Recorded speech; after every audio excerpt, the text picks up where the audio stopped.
E aí galera, beleza?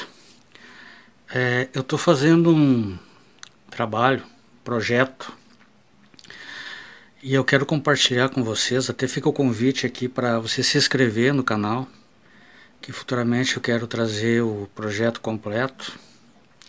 Isso aí rende documentário, uma matéria bem interessante, mas extensa, sobre máquina de propaganda, como elas são utilizadas de instrumento de manipulação, doutrinação e disseminação do ideário de ideologias totalitárias, ideologias e regimes totalitários. Sempre vai haver uma máquina de propaganda como base de sustentação desses regimes. Mas eu quero compartilhar com vocês aqui um tópico para reflexão. Como eu disse, se inscreve aí que futuramente eu vou trazer o trabalho completo, e aí se estende as ideologias e regimes que perpassaram todo o século XX, que já tem suas origens que antecedem o século XX, mas que perpassam e que a gente ainda sente hoje, mesmo que muitas vezes com uma nova roupagem, com novas narrativas e novas nomenclaturas, mas o ideário dessas ideologias é sempre o mesmo. Então este tópico aqui fica para reflexão.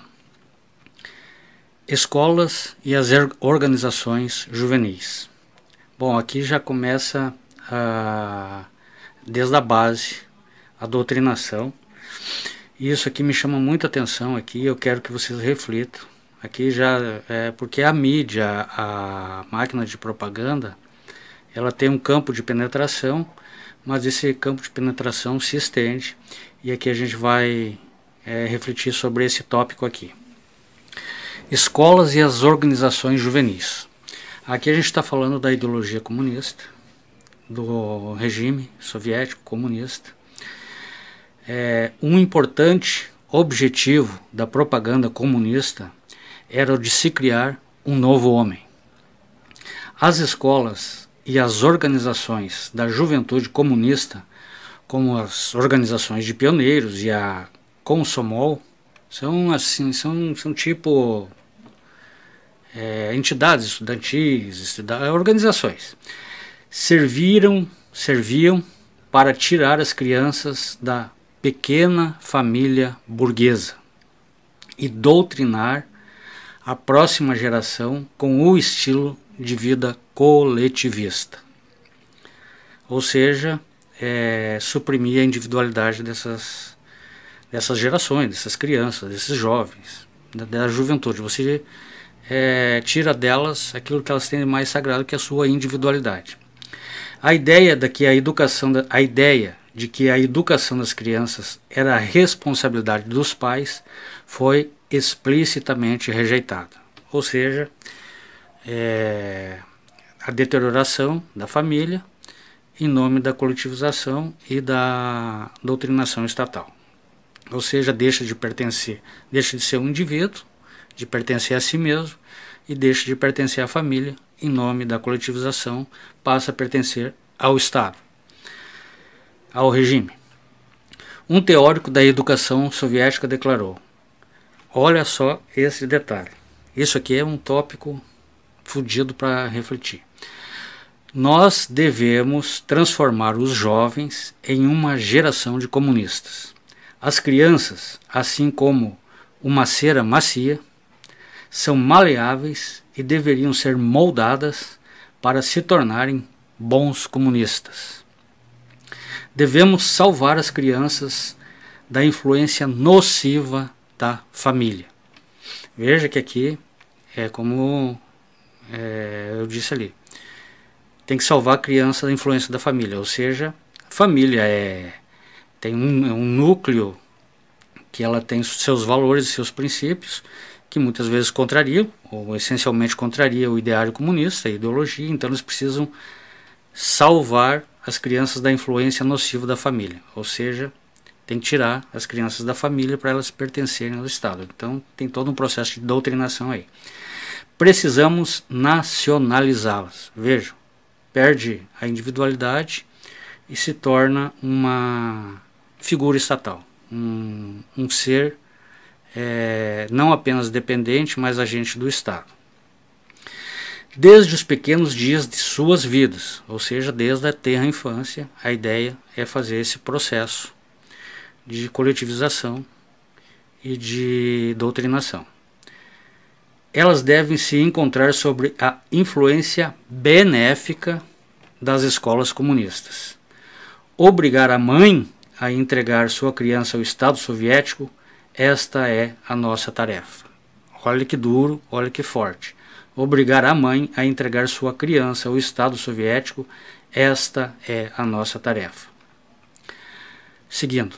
Aos que nascem após a Revolução, era dito explicitamente que deveriam criar uma utopia de fraternidade. Aí é onde começa a fundamentar a doutrinação. Uma utopia de fraternidade, justiça, e não serem iguais aos seus pais. Não pode ser igual aos seus pais, porque os seus pais têm valores, têm princípios, têm religião, têm sua própria cosmovisão. Tem que tirar tudo isso aí dos pais.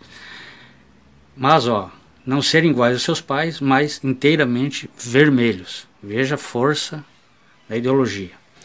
Cantos de Lenin e santuários políticos para a exibição de propaganda sobre o fundador do Estado soviético, que se assemelhava a uma divindade. Veja, a terrestrialização da existência. Foram estabelecidos em todas as escolas, ou seja, era para ver o comunismo como Deus comunismo e seus líderes como divindade. Isso tudo faz parte da doutrinação, da programação mental, de toda a estratégia comunista de cooptação e dessas crianças, dessas gerações, para transformar numa grande coletivização. As escolas conduziram marchas, canções e juramentos de lealdade à liderança soviética. Então, é aquela coisa do culto à personalidade dos líderes, como divindade, sendo o comunismo a utopia de terrestrialização da existência através da criação do paraíso na Terra, digamos assim.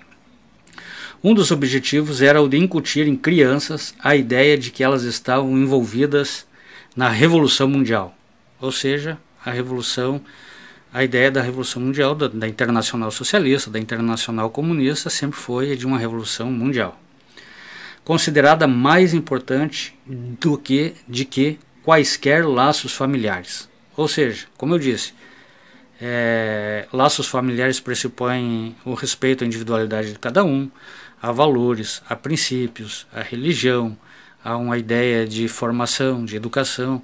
Isso aí tudo deveria ser rejeitado, porque era considerado mais importante que quaisquer laços familiares a Revolução Mundial. Então, aí você já vê que tem métodos, né, forte. Pavlik Morozov, que havia denunciado seu pai para a polícia secreta NKVD, foi anunciado como um grande exemplo positivo. Então teve um cara lá que denunciou seus pais. Aliás, tem um livro muito interessante, Sussurros, que as pessoas tinham que sussurrar dentro de casa. Pai tinha medo de filho, filho tinha medo de pai, porque um podia denunciar o outro, isso fazia parte, então tinha espionagem, aquela coisa toda. O bagulho era punk, fodão mesmo.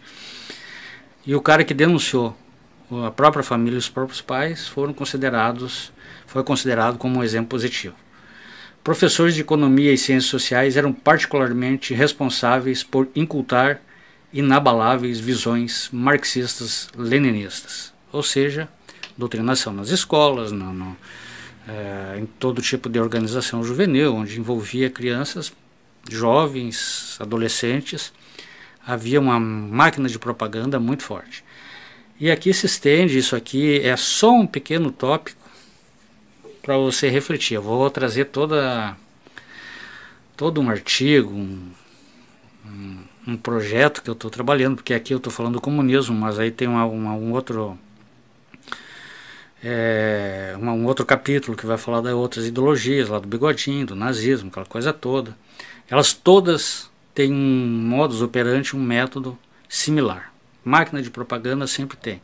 E como isso se reflete hoje em dia de uma forma sorrateira. Existe máquina de propaganda, existe ideologia tentando criar uma revolução mundial em outros modos, é claro. Mas então fique atento, se inscreva aí e reflita sobre este tópico.